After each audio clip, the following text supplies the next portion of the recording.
tuer la réaction en chaîne. J'ai trouvé une possibilité embêtante. Non, ça ne peut pas être exact. Montrez-moi comment vous êtes arrivé à ce résultat. Oui.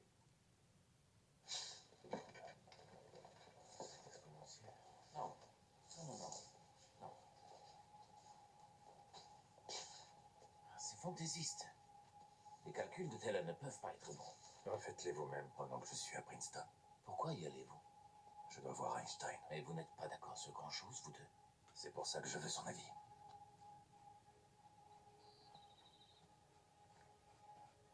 Albert?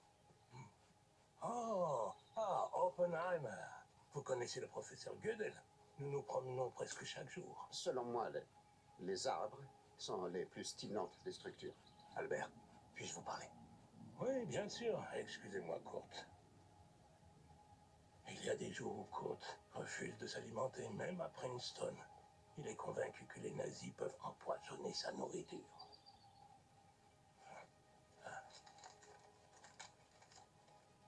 Qu'est-ce que...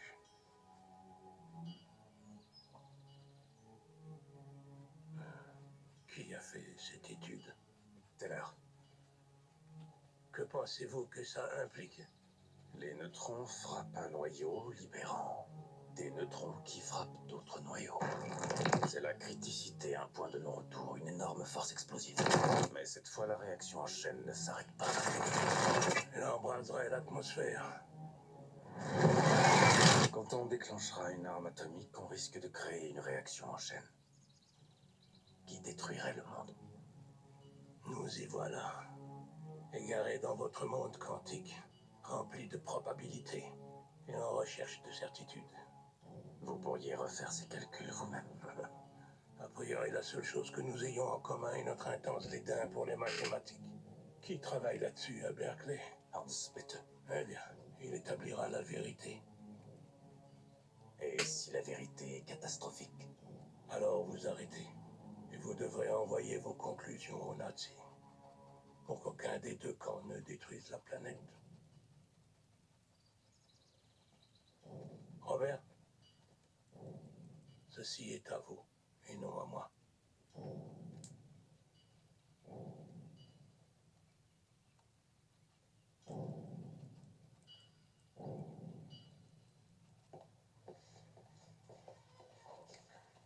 Teller s'est trompé. Il s'est trompé.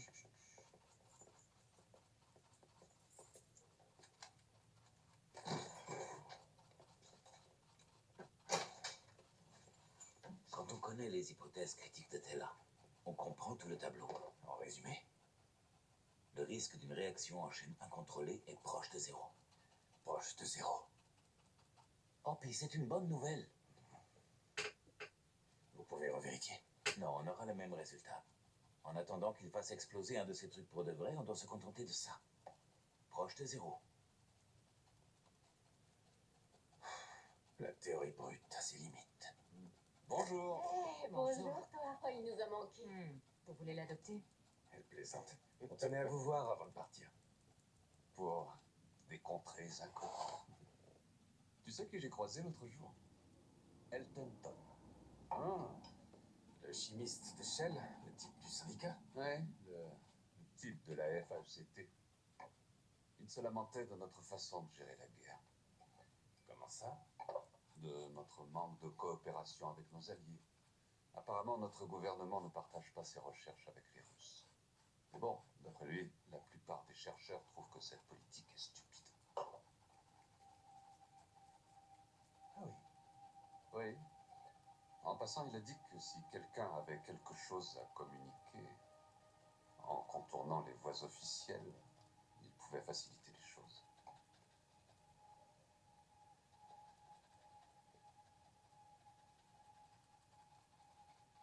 Ce serait de la trahison.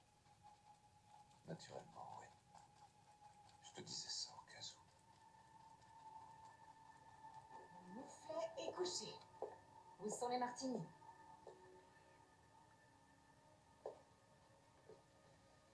C'est bien, je m'en occupe. La conversation s'est arrêtée là.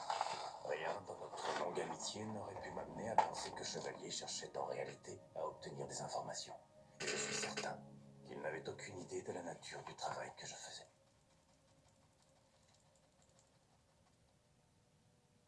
Cela dit, j'ai compris, il y a bien longtemps, que j'aurais dû signaler cet incident immédiatement. Le cas Oppenheimer souligne la tension qui existe entre les scientifiques et les instances de sécurité. Dans l'espoir de cerner comment le candidat a géré ces questions pendant son mandat à l'AEC, nous ferons témoigner un chercheur scientifique devant le comité. Qui vont-ils faire témoigner? Ils ne l'ont pas dit. Monsieur le Président, je suis pressenti pour la fonction de secrétaire d'État au commerce. Pourquoi donc demander l'avis de chercheurs? Il s'agit d'un poste ministériel, amiral. Nous requérons l'avis d'un large éventail de personnes. J'aimerais connaître le nom du chercheur qui témoignera afin de mener un contre-interrogatoire. Nous ne sommes pas dans un tribunal. Une formalité, vous disiez. Pas un candidat à un poste ministériel ne s'est vu rejeté par le Sénat depuis 1925. Mais il y a des règles auxquelles il faut se plier. C'est dans la poche, Lewis. Joue gentiment le jeu. Ils font témoigner un chercheur, et alors? Tu ne connais pas les chercheurs aussi bien que moi. Ils admettent mal qu'on remette en cause leur vision des choses, surtout si on n'est pas des leurs. J'étais président de l'AEC, alors j'ai bon dos pour ce qui est arrivé à Robert. Évitons de donner l'impression au Sénat que la communauté scientifique n'est pas derrière vous.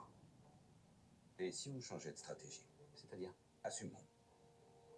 J'ai contré Oppenheimer et le pays a gagné. je doute qu'il faille aller jusque-là. Il n'y a personne qui sache toute l'histoire et qu'on puisse appeler. Telle heure. Il fasse en effet, oui. Vous pourrez avoir le nom du chercheur qu'ils ont convoqué? Ça devrait être possible. Vérifie s'il était établi à Chicago ou à Los Alamos durant la guerre.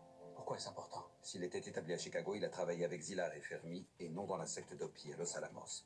C'est Robert qui a construit cet endroit. Il en était le fondateur, le maire, le shérif. Un vrai homme orchestre.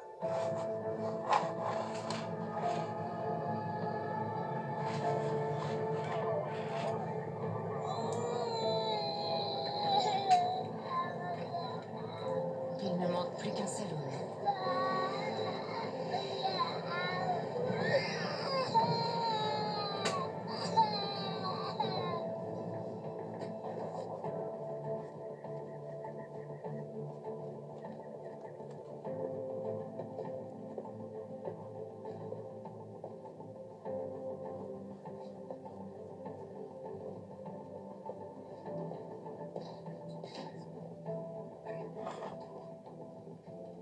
Il n'y a pas de cuisine.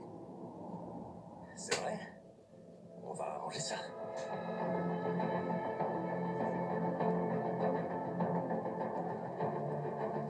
Des barbelés, des fusils. Oh oui, on est en guerre, Hans. Halifax, 1917. Un cargo rempli de munitions explose dans le port. Une violente et soudaine réaction chimique. La plus grosse explosion d'origine humaine de l'histoire. Calculons par combien ces effets destructeurs auraient été multipliés si ça avait été une réaction nucléaire au lieu d'une réaction chimique. En prenant comme unité de puissance la tonne de TNT. Mais c'est en milliers que ça se comptera. Très bien. Disons en kilotonnes. Si on utilise de l'U-235, la bombe nécessitera... Ah oui, pardon. Gadget nécessitera une sphère de 15 kg d'à peu près cette taille. Et si on utilise du plutonium, une sphère de 4,5 kg. Voici la quantité d'uranium raffiné à Oak Ridge durant tout le mois dernier. Et l'usine de Hanford a fabriqué cette quantité de plutonium. Bien. Si on arrive à enrichir de telles quantités, il nous faut un moyen de les faire exploser. On vous ennuie, Edouard? Un petit peu, oui. Puis-je savoir pourquoi? En arrivant dans cette salle, on savait tous que la bombe à fission était possible. Pourquoi ne pas en repartir avec du neuf? Mais encore? Au lieu de se servir d'uranium et de plutonium, si on prenait de l'hydrogène lourd, du deutérium, comprenez?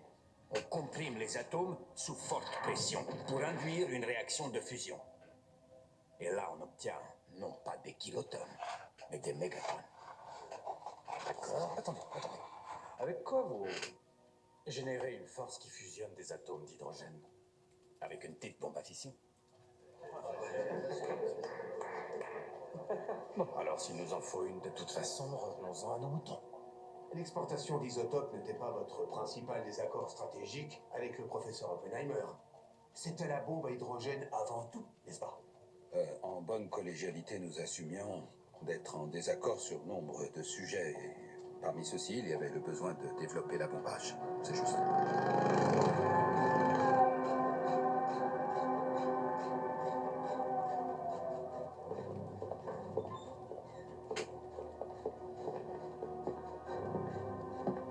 Merci d'avoir accepté de vous réunir au pied levé. C'est à peine croyable. Mais enfin, c'est ainsi. Faites-moi le point. Que sait-on? Un de nos B-29 qui survolait le Pacifique Nord a détecté des radiations. Est-ce qu'on dispose des papiers filtres? Il n'y a aucun doute sur ce que c'est. La Maison Blanche dit qu'il y a un doute. Je crains que ce ne soit un vœu pieux. Ce sont là des filtres à longue portée de détection. C'est un essai atomique. Les Russes ont la bombe. Nous étions censés avoir des années d'avance sur eux. Qu'avez-vous fait à Los Alamos? Les mesures de sécurité n'étaient-elles pas strictes? Bien sûr qu'elle l'était. Vous n'y étiez pas, mais je vous Pardon, assure. professeur. Mais moi, j'y étais. Nous pouvons maintenant nous pencher sur la séquence de mise à feu. Des idées? Moi, j'ai ce que j'appelle mitrailler. On projette un morceau de matériau fissible dans une sphère plus grande avec assez de force pour atteindre la criticité. Qui a un avis? J'écoute. Moi, j'ai envisagé l'implosion. On fait sauter des explosifs vers l'intérieur de la sphère qui écrase le matériau. J'aimerais étudier cette idée. Je verrai avec l'artillerie. Vous ferez exploser tout ce qui vous plaira. Ça avance? Bonjour à vous aussi. Le contingent britannique est là. Professeur Oppenheimer, Klaus Fuchs. Depuis quand êtes-vous britannique? Depuis que Hitler a dit que je n'étais pas allemand. Venez, bienvenue à Los Alamos.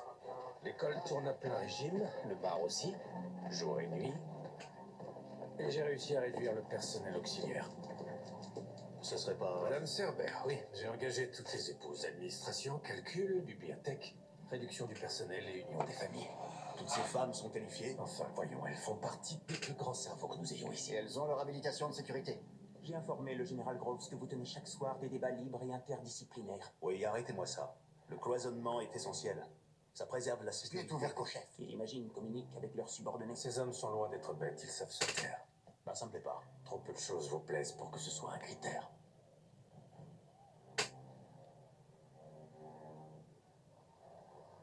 Un par semaine.